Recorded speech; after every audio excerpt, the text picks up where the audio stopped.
Kali ini cerita memperlihatkan Luffy yang telah menyegel Hoshoku Hakinya ke dalam seutas tali seperti yang pernah dilakukan oleh Joy Boy. Alasan Luffy melakukan itu karena dia sangat penasaran, dan Luffy juga ingin melihat jarak perbandingan antara kekuatannya dengan kekuatan Joy Boy. Loki yang ada di sana pun telah menarik simpul tali itu untuk melepaskan Hoshoku Haki Luffy, dan seketika ledakan haki yang sangat kuat terpancar menembus langit dan tersebar ke seluruh penjuru Elbaf. Semua orang yang ada di Elbaf bisa merasakannya, terutama Im Sama di dalam tubuh Gunko yang memang menjadi target dari Hoshoku Haki Luffy itu. Meski Im Sama menjadi target dari ledakan Hoshoku Haki Luffy, tapi tentu dirinya tidak terintimidasi. Untuk para ksatria suci seperti Somers dan Killingham, memang tekanan intimidasinya sangat terasa, tapi itu masih belum cukup untuk sosok kuat seperti Im Sama. Meski begitu, dia tetap merasa khawatir dengan perkembangan kekuatan Luffy, karena baru sebentar dia di Elbaf, Luffy sudah melakukan beberapa hal yang sama dengan yang dilakukan oleh Joy Boy dulu. Di antaranya adalah latihan penguasaan energi matahari dan juga metode penyegelan haki. Dari dulu, Im Sama memang sudah khawatir jika Luffy datang ke Elbaf, karena memang negeri Elbaf adalah yang paling dekat dengan sosok Nika dan Joy Boy. Kembali menyoroti lokasi Luffy, dia tampak sangat kelelahan setelah melakukan segel haki itu. Gaban memang sudah memperingatkan bahwa metode penyegelan haki itu akan sangat menguras tenaga, sehingga Luffy harus beristirahat lagi. Namun Gaban memuji Luffy karena haki yang dia keluarkan tadi sangat dahsyat, bahkan itu lebih kuat dari haki milik Gaban itu sendiri. Luffy sebagai generasi baru pasti akan melampaui para legenda lama. Tak lama berselang, Hajudin dan Gear yang beberapa waktu lalu berburu daging monster dunia bawah untuk stok makanan Luffy, kini sudah kembali. Gear yang memang jago memasak, langsung membuat berbagai hidangan dari daging monster itu. Menurut Gear, tenaga Luffy akan kembali pulih dengan cepat, karena daging monster dunia bawah memang terkenal memiliki khasiat yang bagus untuk penambah stamina. Loki yang ada di sana masih terdiam setelah melepaskan haki Luffy dari simpul tali tadi. Alasan Loki terdiam karena dia cukup merenung. 6 tahun yang lalu, dia pernah dikalahkan oleh Shanks karena kekuatan haki Shanks melampaui Loki. Lalu sekarang ini, Loki juga melihat kekuatan haki Luffy yang juga terasa melampaui dirinya. Sehingga Loki cukup merasa kesal. Dia bukan kesal kepada Luffy, melainkan kesal kepada dirinya sendiri karena mungkin ini akibat Loki tidak pernah berlatih. 6 tahun belakangan ini, Loki memang tidak pernah berlatih sama sekali. Bahkan dia tidak pernah terlibat pertarungan. Sebab seperti yang kita tahu, Loki memang sudah dirantai selama 6 tahun di dunia bawah itu. Karena itulah kekuatan Loki stuck dan tidak ada peningkatan sama sekali. Bahkan mungkin kekuatannya menurun karena selama 6 tahun ini dia tidak pernah bertarung melawan siapapun. Loki pun bertekad setelah ini dia akan mulai mengasah diri lagi. Pertarungan di dunia matahari nanti juga akan menjadi tempat yang pas untuk semakin menajamkan lagi kekuatan tempurnya. Setelah itu, cerita menyoroti Somers yang saat ini masih berada di sisi lain dunia bawah Elbaf. Setelah mengalahkan monster-monster penghuni wilayah itu beberapa waktu yang lalu, kini dia menciptakan tangga panjang dari tanaman berduri sebagai akses cepat untuk naik kembali ke dunia matahari. Jika dia mencari jalur normal, maka itu akan memakan banyak waktu dan melelahkan. Ditambah lagi, Somers juga takut jika dia terlalu lama berkeliaran di dunia bawah, dia malah akan bertemu dengan Luffy, Loki, dan Gaban. Jadi menciptakan tangga dari tanaman berduri adalah pilihan terbaik yang bisa diambil oleh sang ksatria suci itu. Sementara dia berjalan menaiki tangga tersebut, dia pun bisa melihat pemandangan dunia bawah yang sangat besar. Ada gunung-gunung dan juga hutan luas. Lalu ada juga beberapa kastil dengan ukuran yang sangat besar. Seperti yang kita tahu, di dunia bawah memang ada beberapa kastil. Salah satu dari kastil tersebut memiliki ukuran yang lebih besar dari yang lain, dan jaraknya juga tidak terlalu jauh dari titik di mana Somers menciptakan tangga. Kemudian secara tiba-tiba dari dalam kastil itu ada sosok siluet misterius yang memandang ke arah Somers. Somers juga menyadari hal tersebut, tapi dia terus menaiki tangga karena tidak mau membuang-buang waktu lagi. Somers harus cepat-cepat naik ke dunia matahari karena di sanalah pusat dari konflik utama. Belum jelas siapa siluet misterius yang menatap dari kastil itu, tapi tampaknya itu adalah salah satu karakter yang penting. Elbaf memang masih memiliki banyak misteri, sehingga tak heran jika semakin banyak bermunculan karakter-karakter baru. Setelah itu, kelanjutan aksi kejar-kejaran di udara dunia matahari akan diperlihatkan kembali. Seperti yang telah dimintakan bahas sebelumnya, kejar-kejaran ini melibatkan pihak Elbaf dan pihak pemerintah dunia. Dari pihak Elbaf, ada Usopp, Jinbei, dan seorang raksasa kuat dari desa pemburu. Mereka mendunggangi monster burung Elbaf berukuran masif, yang telah menjadi rekan dari raksasa desa pemburu itu. Sedangkan Killingham, dia menunggangi monster mimpi buruk berwujud burung juga, sambil membawa Lilith yang sedang tertidur di sana. beberapa waktu yang lalu Killingham ciptakan monster-monster lain yang bisa terbang untuk mengganggu para musuh. Tapi semua monster itu sudah dibereskan sehingga Usopp, Jinbei, dan raksasa dari desa pemburu bisa fokus mengejar sang ksatria suci itu. Usopp pun mulai memainkan rencananya di sini. Dia memakai Pop Green yang bisa menghasilkan gelombang kejut untuk menembak monster mimpi buruk yang Killingham tunggangi. Gelombang kejut ini efeknya tidak terlalu besar sehingga monster itu tak akan langsung tumbang, hanya pergerakannya saja yang akan terhenti untuk sementara waktu.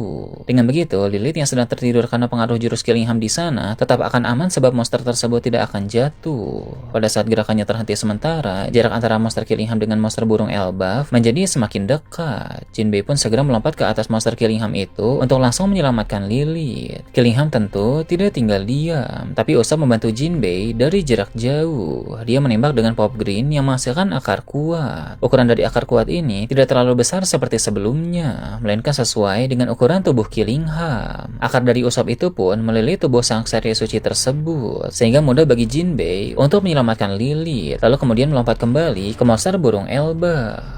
Sebenarnya, tadi Killingham sudah memakai Kenbunchaku Haki untuk menghindari tembakan Pop Green Usopp. Namun entah mengapa, tembakan itu tetap saja kena seolah akurasi Usopp melampaui Kenbunchaku Haki Killingham. Tampaknya itu karena memang Kenbunchaku Haki milik Usopp sudah semakin hebat, sehingga dia bisa mendahului Kenbunchaku Haki milik Killingham. Sepertinya mulai dari titik inilah peningkatan kekuatan Usopp akan dimulai. Mampu melampaui Kenbunchaku Haki seorang ksatria suci tentu adalah prestasi yang sangat bagus bagi Usopp. Beberapa waktu yang lalu, Usopp bisa merasakan ledakan Hoshoku Haki Luffy yang semakin kuat, sehingga mungkin itulah yang memicu semangat Usopp untuk menjadi lebih kuat lagi. Tentu Usopp malu jika sang kapten dan para kru lain mengalami peningkatan kekuatan sedangkan dirinya tidak. Jadi apapun yang terjadi, Usopp harus bertambah kuat di Pulau Elbaf ini. Bagaimanapun juga, Usopp adalah anak kandung dari Yasop, jadi tentu potensi Usopp juga sangat besar, bahkan berpotensi melampaui ayahnya.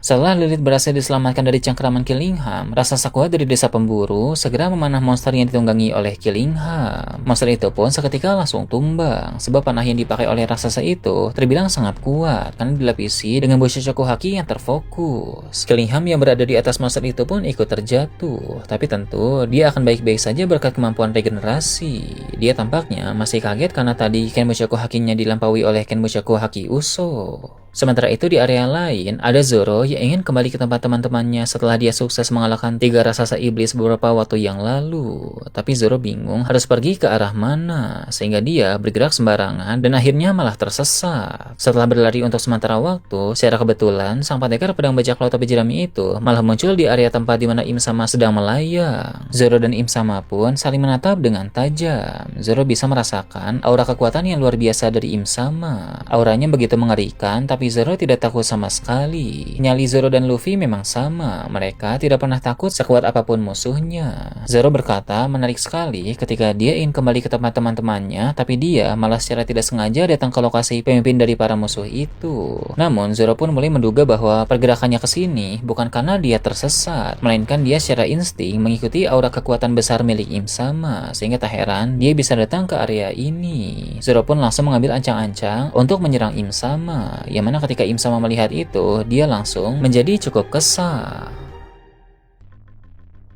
Beralih ke tempat lain, Pulau Karaibari akan mendapat sorotan. Seperti yang telah diintroduksikan bahas sebelumnya, banyak marinir sudah berhasil naik ke kapal angkatan laut berkat Fujitora dan Ryokugyu, sehingga kini tinggal mereka berdua saja yang masih ada di area pulau. Mereka juga harus segera naik ke kapal dan segera ikut mundur, karena itu merupakan perintah dari Akainu. Namun, Mihawk ingin menguji apakah mereka berdua memang layak untuk pergi dari pulau ini atau tidak. Dari jarak jauh, sang pendekar pedang terkuat di dunia itu melancarkan salah satu jurus pamungkas yang dia kuasai.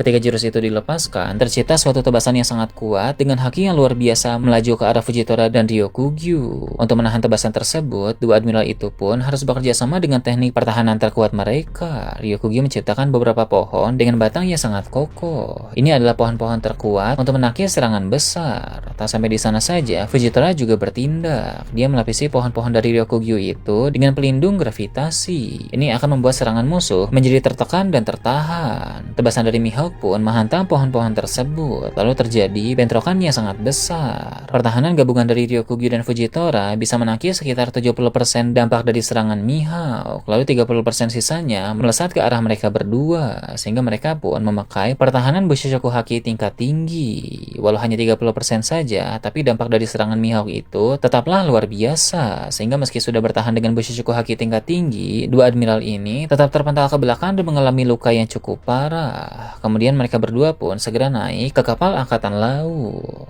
Mihawk lalu bicara sendiri dengan bilang, bisa bertahan dari serangan tadi membuktikan bahwa mereka memang layak meninggalkan pulau dengan selamat. Mihawk sepertinya menaruh respect kepada orang-orang kuat dan juga bertekad, sehingga dia menghormati niat mereka untuk mundur. Jika saja mereka masih mau bertarung, tentu Mihawk akan melayani dua admiral itu seperti sebelumnya. Tapi karena mereka memilih untuk mundur, maka Mihawk juga merasa tidak perlu untuk mengejar. Memang dari pihak Rose Guild masih ada yang mencoba untuk menembak dan menyerang kapal-kapal angkatan laut itu. Tapi para marinir bisa mengatasinya sehingga mereka melaju semakin jauh meninggalkan pulau Karaibari. Kemudian seorang marinir pun menghubungi Akainu untuk melaporkan keadaan mereka. Dia bilang mereka berhasil meninggalkan pulau Karaibari sesuai perintah. Dia juga memberitahu bahwa Fujitora dan Ryokugyu dalam keadaan yang cukup baik, walau mereka kelelahan dan juga mengalami beberapa luka, sehingga kini mereka berdua sudah mendapat perawatan dari pihak medis angkatan laut. Sejauh ini, dari pantauan yang ada, pihak Rose Guild juga tidak melakukan pengejaran. Akainu pun berkata sebentar lagi dia akan kembali menghubungi mereka dan berbicara langsung dengan dua admiral itu. Akainu akan menjelaskan secara detail kepada mereka berdua tentang misi baru untuk membantu banyak markas cabang yang sedang diserang para musuh.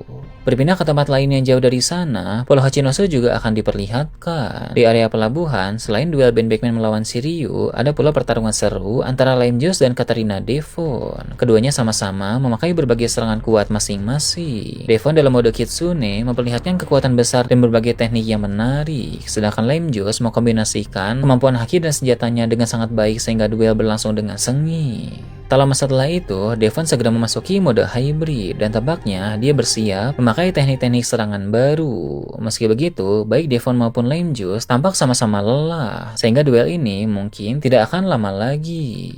Di area yang berbeda, ada kelanjutan pertarungan antara Barbel sebagai salah satu aliansi terkuat Kurohige melawan Admiral Kizaru. Pertarungan ini benar-benar berjalan dengan sangat intens, jauh lebih panas dari duel Lime Juice melawan Devon. Barbel dan Kizaru saling serang terus-menerus dengan berbagai teknik masing-masing, di mana keduanya sama-sama ingin mengakhiri pertarungan ini secepat mungkin. Di sela-sela pertarungan, Barbel pun mengakui kehebatan dari Kizaru. Dia sebenarnya sudah lama mengenal orang itu, sejak Kizaru masih sangat muda dan belum menjadi admiral. Tapi dulu kekuatan Kizaru tentu belum sehebat sekarang. Haki Kizaru pada masa lalu terbilang biasa saja dan penguasaannya terhadap buah iblis juga belum sempurna. Tapi sekarang sebagai seorang admiral, Kizaru telah mengalami peningkatan kekuatan yang sangat signifikan, sehingga Barbel yang menghadapinya pun menjadi kerepotan sekaligus semakin bersemangat pada saat yang bersamaan. Di area yang berbeda, ada Kurohige yang keadaannya sudah lebih baik usai meminum obat penambah energi dari Dokyu. Obat ini memang bukan ramuan ajaib yang memberi pemulihan instan, melainkan obat penambah energi biasa. Tapi karena Kurohige meminum 3 obat sekaligus, dia mendapat peningkatan energi yang lumayan banyak. Meminum 3 sekaligus harusnya bukan dosis yang sesuai untuk orang pada umumnya, di mana orang biasa akan mengalami efek samping yang sangat parah. Tapi untuk orang dengan tubuh yang unik seperti Kurohige, dia bisa meminum 3 obat itu secara langsung dan tidak merasakan efek samping sama sekali, malah dia mendapatkan manfaatnya secara penuh. Kurohige pun bergerak untuk mencari Shang sambil mengalahkan musuh-musuh yang dia temui. Dengan kondisinya yang sekarang, Kurohige lebih percaya diri untuk kembali bertarung melawan Shang. Dia berkata dia akan segera mengakhiri pertarungan mereka dan menuntaskan perang yang berlangsung di Pulau Hachinosu ini.